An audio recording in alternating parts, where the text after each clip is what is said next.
अखेर अजित पवारांना पुण्याचं पालकमंत्रीपद मिळालं. अजित पवारांची नाराजी दूर झाली.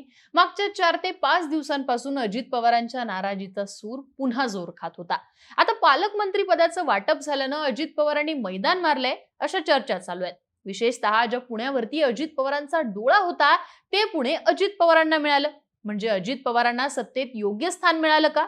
तर अजिबातच नाही. अजित पवारांना पुणे मिळालं, पण त्यांच्या हातनं बरंच काही गेलंय. पालकमंत्री पदाच्या वाटपात अजित पवार गटाच्या हातावरती तुरी देण्याचं काम भाजपने केल्याचं दिसतंय. सांगणारे अजित पवारांना पुणे मिळवून बरंच काही मिळवल्याचं सांगत असले तरी प्रत्यक्षात मात्र अजित पवारांना काहीच मिळालेलं नाहीये. भाजप कशा प्रकारे अजित पवारांच्या हातावर तुरी देते, कशा प्रकारे पालकमंत्री पदाच्या वाटपात अजित पवार गटावर अन्याय करण्यात आलाय, पाहूयात या व्हिडिओच्या माध्यमातून. नमस्कार, मी आरती आणि तुम्ही पाहताय बोल भिडू. 2 जुलैला एका फटक्यात अजित पवार गटाच्या 9 मंत्र्यांनी शपथ घेऊन सत्तेत प्रवेश केला. त्यानंतर मात्र पालकमंत्री पदाचं वाटप करण्यासाठी सुमारे 3 महिन्यांचा काळ गेला. आता या 3 महिन्यात अजित पवार जोरदार बार्गेनिंग करतील असं बोललं जात होतं. पण प्रत्यक्षात जेव्हा पालकमंत्री पदाची घोषणा झाली तेव्हा मात्र अजित पवार गटाकडे काहीच नसलेलं दिसून येतंय. आज पालकमंत्री पदाची जी सुधारित यादी जाहीर करण्यात आली आहे ती यादी आधी पाहूया. या यादीनुसार 12 जिल्ह्यांच्या पालकमंत्री पदाची जबाबदारी ही मंत्र्यांकडे देण्यात आली आहे.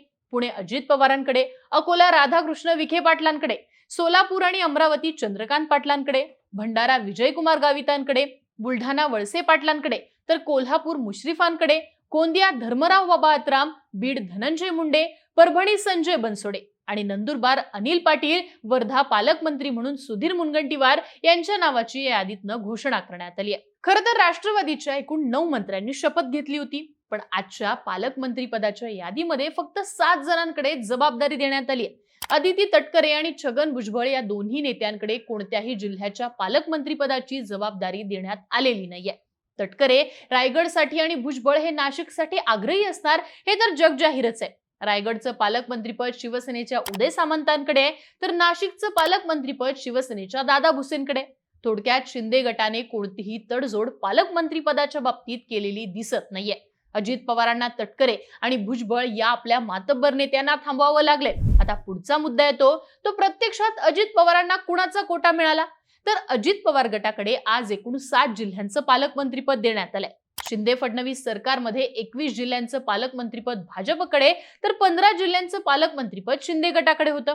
शिंदे गटाकडे मुख्यमंत्रीपद असल्यानं कमी जिल्ह्यांचं पालकमंत्रीपद ही चालणारी गोष्ट होती. पण आजच्या हिशोबात भाजपकडे आता 17 जिल्ह्यांचं पालकमंत्रीपद आहे, 12 जिल्ह्यांचं पालकमंत्रीपद शिंदे गटाकडे आणि फक्त 7 जिल्ह्यांचं पालकमंत्रीपद अजित पवार गटाकडे आलेलं दिसतंय.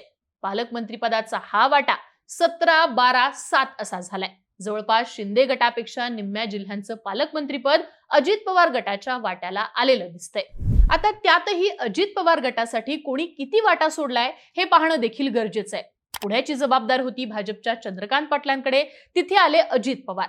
बीडची जबाबदारी होती अतुल सावेंकडे, तिथे आले धनंजय मुंडे. नंदुरबार जिल्ह्याचे पालकमंत्री होते भाजपचे विजय गावित, तिथे आलेत अनिल पाटील. आणि गोंदियाची जबाबदारी होती भाजपच्या सुधीर मुनगंटीवार यांच्याकडे, तिथे आलेत धर्मराव बाबा अत्राम.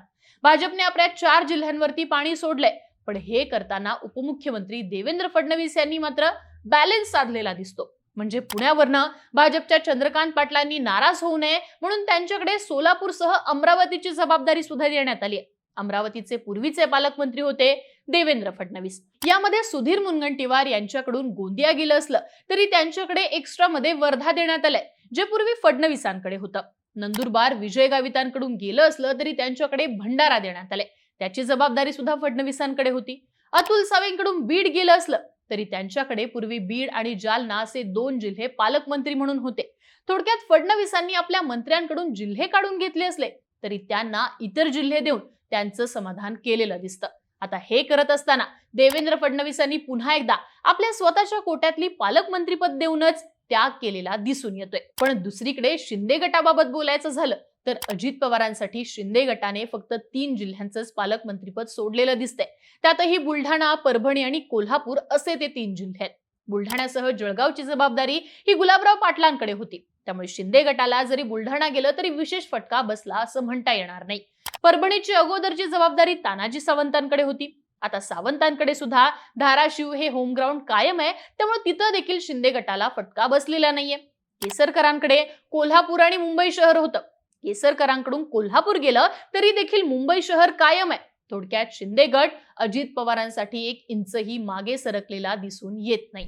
अजित पवारांना मिळालेला कोटा पाहिला तर भाजपने सुद्धा कमी तडजोड केलेली दिसते. आता पाहूयात की अजित पवारांना काय मिळायला पाहिजे होतं. पुणे, बारामती होम ग्राउंड असल्याने अजित पवारांचा पहिला डाव पुण्याचाच होता. पण राष्ट्रवादीचं मूळ हे 3.5 जिल्ह्यांचं समजलं जातं. तशा टीका देखील राष्ट्रवादी काँग्रेसवर होतात. पुणे, सोलापूर, सातारा हे 3 जिल्हे आणि कधी नगर अर्धा तर कधी सांगली, कोल्हापूर अर्धा असे हे 3.5 जिल्हे होत असतात. पण पुणे सोडून अजित पवारांना सातारा घेता आलेलं नाहीये. साताऱ्यातनं तर शरद पवार गट सक्रिय होऊन पुन्हा मैदानात उतरू शकतो. दुसरीकडे सोलापूर हे अजित पवारांसाठी होम ग्राउंडच समजलं जातं. पण सोलापूर हे भाजपने कायम ठेवलंय. सांगली जिल्ह्याच्या बाबतीत सांगायचं तर जयंत पाटलांना शह देण्यासाठी अजित पवारांना सांगली महत्वाचं ठरणार होतं. पण सांगली सुद्धा अजित पवारांच्या हाती लागलेली दिसत नाही. नगरमधनं अजित पवार गटात सगळ्यात जास्त आमदार असताना सुद्धा नगरचा होल्ड हा विखे पाटलांनी हलून दिलेला नाहीये आणि अजित पवारांच्या ताब्यात अहमदनगर आलेलं नाहीये. आता राहिला प्रश्न तो रायगड आणि नाशिक सारख्या जिल्ह्यांच्या पालकमंत्री पदाचा. तर रायगड हा अजित पवारांसाठी प्रतिष्ठेचा मुद्दा झाला होता. अजित पवारांच्या सत्तेतल्या सहभागानंतर तुलनेमध्ये कनिष्ठ असणारे भरत गोगावलेंसारखे नेते सुद्धा अजित पवारांवर थेटपणे टीका करत होते. अशावेळी सुनील तटकरे आणि अजित पवार यांचे असणारे संबंध पाहता रायगड अजित पवार प्रतिष्ठेचं करतील आणि आपल्याकडे मिळवतील असं वाटत होतं. पण अजित पवारांना रायगड काही मिळवता आलेलं नाहीये. भुजबळ आणि दादा भुसे असा सामना नाशिकसाठी रंगला होता. भुजबळ कितीही झालं तरी ज्येष्ठ नेते आहेत, त्यामुळे नाशिकच्या पालकमंत्री पदाची जबाबदारी भुजबळांकडे जाईल असा अंदाज होता. पण ते सुद्धा झालेलं नाहीये. अर्थात अजित पवार गटाला सातारा, सोलापूर, सांगली, नाशिक, रायगड हे जिल्हे मिळायला हवे होते. ते मिळालेलेच नाहीयेत. फक्त पुण्याचा मुद्दा प्रतिष्ठेचा करून अजित पवारांकडे ते देण्यात आले. वास्तविक उपमुख्यमंत्री असल्याने अजित पवारांना पुण्याचं पालकमंत्रीपद मिळालंच असतं. खरा प्रश्न होता सातारा, सोलापूर, सांगली सारख्या जिल्ह्यांचा, जिथं अजित पवार स्वतःचा पक्ष वाढवू शकले असते आणि नाशिक, रायगड सारख्या ठिकाणी सोबत आलेल्या नेत्यांना सन्मान देऊ शकले असते. पण या दोन्ही गोष्टी अजित पवार गट आपल्या पदरात पाडून घेऊ शकलेला नाहीये. अगदीच कोट्याचा हिशोब लावायचा तर भाजपकडे 17 जिल्हे आलेत, शिंदे गटाकडे 12 जिल्हे आहेत आणि अजित पवार गटाकडे फक्त 7 जिल्हे आलेत. त्यातही शिंदे गट अजित पवारांसाठी सत्तेतनं 1 इंचही मागे गेलेला नाहीये. दुसरी गोष्ट म्हणजे अजित पवार गटाला पुणे, कोल्हापूर, बीड सोडून विशेष असा कोणताही जिल्हा आणि जिल्ह्याची जबाबदारी पालकमंत्री पदातनं मिळालेली नाहीये. थोडक्यात काय तर अर्थमंत्री अजित पवारांचा सत्तेत जाण्याचा हिशोब चुकीचा ठरतोय असंच या पालकमंत्री पदाच्या वाटपावरून स्पष्टपणे दिसतंय. तुम्हाला काय वाटतं? पालकमंत्री पदाच्या वाटपामध्ये अजित पवार गटावर अन्याय झालाय का? नेमकी कोणी बाजी मारलीय? तुमच्या प्रतिक्रिया कमेंट बॉक्समध्ये लिहून नक्की कळवा आणि अशाच राजकीय घडामोडी विस्ताराने जाणून घेण्यासाठी बोलबिडूच्या YouTube चॅनलला सबस्क्राईब करायला विसरू नका.